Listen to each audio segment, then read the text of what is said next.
আসসালামু আলাইকুম রহমতুল্লাহি ওয়া বারাকাতুহু। প্রিয় দর্শক শ্রোতা, দর্সে নিজামের যে সকল কিতাবের মাধ্যমে তালিবুল ইলম বাইদের মাঝে আরবি সাহিত্যের রুচি সৃষ্টি করে দেয়া হয়, এগুলির অন্যতম একটি কিতাব হচ্ছে নাফহাতুল আরব। এই কিতাবের ব্যাপারে বিশ্ব বরেণ্য আলিম আল্লামা তাকি আল উসমানী দামাত বারাকাতুহুম তিনি লিখেন, এই কিতাবের মূল লক্ষ্য হচ্ছে স্বাভাবিক ও সহজ আরবি গদ্য পদ্যের মাধ্যমে ধীরে ধীরে আরবি আদবের সাথে শিক্ষার্থীদের সম্পর্ক গড়ে তোলা। তাই এই কিতাব পড়ানোর সময় শুধুমাত্র তরজমা নির্ভর হওয়া উচিত নয়। তাহলে আমরা কি কাজ করতে পারি?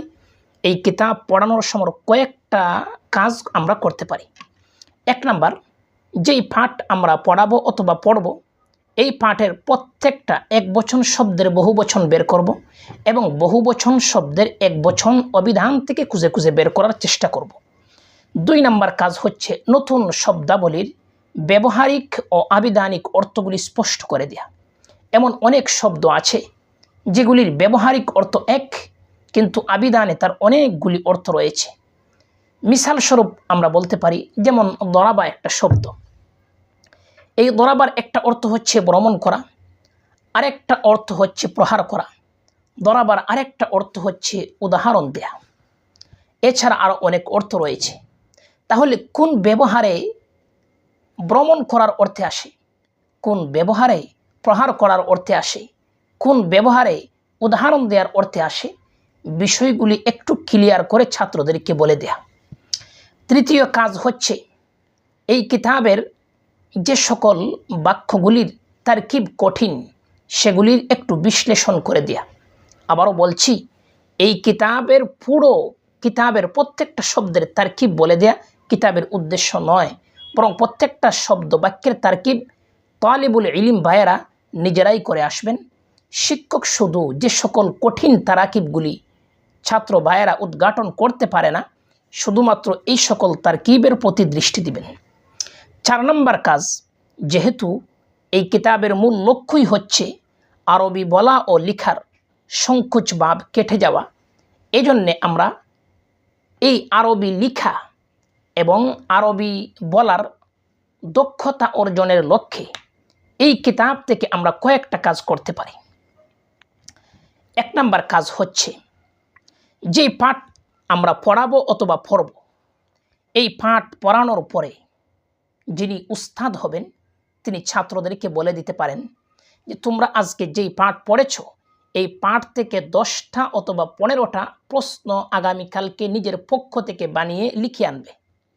দ্বিতীয় কাজ হচ্ছে, ক্লাসের মধ্যে আসার পরে উস্তাদ বলে দিতে পারেন তোমরা দুজন দুজন করে দাঁড়াও এবং পাঠকে সামনে রেখে তোমরা মুখালামা করো। তৃতীয় কাজ হচ্ছে, শিক্ষক যিনি হবেন তিনি তাদেরকে বলতে পারেন যে এই পাঠটা তোমরা আমার সামনে জুড়ে জুড়ে 3 বার পড়বা। পড়ার পরে এই পাঠের যেই সারমর্মটা আছে, এই সারমর্মটা তোমরা তোমাদের নিজেদের ইবারতের মাধ্যমে ব্যক্ত করবা। 4 নম্বর কাজ হচ্ছে, শিক্ষক সমস্ত ছাত্র ভাইদেরকে লক্ষ্য করে এই পাঠকে সামনে রেখে আরবিতে প্রশ্ন করবেন এবং তালিবুল ইলম ভাইয়েরা আরবিতে জবাব দিবেন। আমি আল্লাহর উপরে ভরসা করে বলতে পারি, এই 4টা কাজ যদি কেউ করেন তাহলে ইনশাআল্লাহ বৎসর শেষ হতে না হতেই আমাদের ছাত্র ভাইয়েরা লিখতেও পারবে এবং বলতেও পারবে কোনো ধরনের দ্বিধাদ্বন্দ্ব ছাড়া। নাফহাতুল আরব পড়ানোর সময় আরেকটি কাজ করা যেতে পারে, তা হলো প্রত্যেকটা পাঠ পড়ানোর সময় যেই ফেয়েলগুলি আসবে, এই ফেয়েলগুলির তাহকিকের প্রতি গুরুত্ব দেয়া। তো তাহকিকের কয়েকটা পদ্ধতি আছে, ফেয়েলের তাহকিকের কয়েকটা পদ্ধতি। 1 নম্বর হলো ইখতিলাফুল মাআনি বি ইখতিলাফিল মাসাদির। একটা ফেয়েল আসলো, এই ফেয়েল সম্পর্কে আপনি আলোচনা করতে পারেন যে এই ফেয়েল এর মাস্তার যদি এটা হয় তাহলে তার এই অর্থ, যদি তার মাস্তার ওইটি হয় তাহলে তার আরেক অর্থ। যেমন এখানে একটি শব্দ আছে আদা সারিয়ান। তো আদা কোন সময় ফিরার অর্থে আসে, কোন সময় রোগী দেখার অর্থে আসে, এই বিষয়গুলি স্পষ্ট করে দেয়া। যেমন আদা আউদুন থেকে আসলে ফিরার অর্থে, এবং আদা যখন ইয়াদাতুন থেকে আসে তাহলে এর অর্থ হলো অসুস্থ ব্যক্তিকে দেখতে যাওয়া। ফেয়ালের আরেকটা তাহকিক হচ্ছে ইখতিলাফুল মাআনি বি ইখতিলাফি সিলাতিল আফআল। সিলাতুল আফআলের কারণে কখনো কখনো ফেয়ালের অর্থের মধ্যে পরিবর্তন চলে আসে, তাই এই বিষয়েও ফেয়ালের তাহকিক করার সময় একটু গুরুত্ব দেয়া। যেমন রাগিবাত একটি ফেয়াল রয়েছে, এই ফেয়ালের পরে ফি আসলে তার অর্থ হয় আগ্রহী হওয়া, আবার যখন আন আসে তাহলে এর অর্থ হয় বিমুখতা প্রদর্শন করা এবং ঘৃণা করা। ঠিক তেমনিভাবে একটি ফেয়াল আছে ইয়াদউ, দা ইয়াদউ, এরপরে যদি লাহু লাম সেলা আসে তাহলে অর্থ হলো দোয়া করা, আলা সেলা আসে তাহলে এর অভিশাপ দেয়া। এই বিষয়গুলি ছাত্রদের সামনে একটু স্পষ্ট করে দেয়া। ফেয়ালের আরেকটি তাহকিক হচ্ছে ইখতিলাফুল মাআনি বি ইখতিলাফিল আবওয়াব। বাবের পরিবর্তনে কখনো কখনো ফেয়ালের অর্থের মধ্যে পরিবর্তন চলে আসে। যেমন বাঁকা, এই ফেয়ালটা যখন আসবে তখন বাঁকার সঙ্গে সঙ্গে আপনি বলতে পারেন বাঁকা অর্থ ক্রন্দন করা, আবকা অর্থ কাউকে খাদানো। যখন ইয়াখরুজু ফেয়াল আসবে আপনি বলবেন ইয়াখরুজু অর্থ বের হওয়া আর আখরাজা অর্থ বের করে দেয়া। এভাবে ফেয়ালগুলির তাহকিক করা। মাঝে মাঝে সালাতুল আফআলের একটু বিশ্লেষণ করা।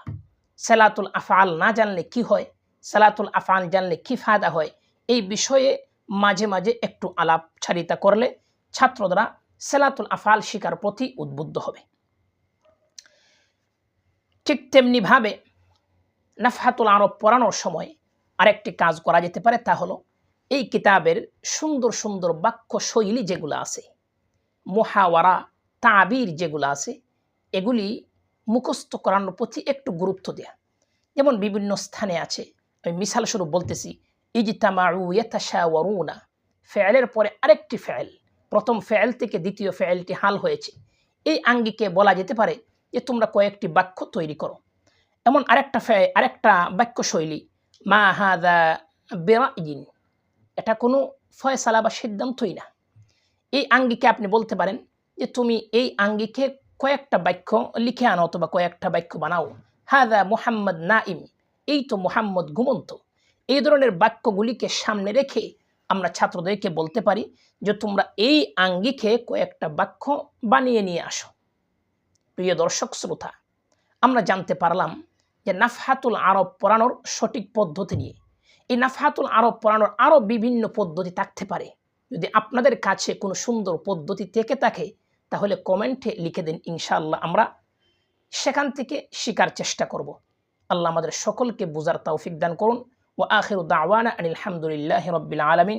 সাথে জানিয়ে রাখছি আগামীকালকে আমরা এই নাফহাতুল আরবের যে সকল স্থানে জাল্লাতুন নাসাখ হয়েছে সেই বিষয়গুলি নিয়ে আলোচনা করার চেষ্টা করব।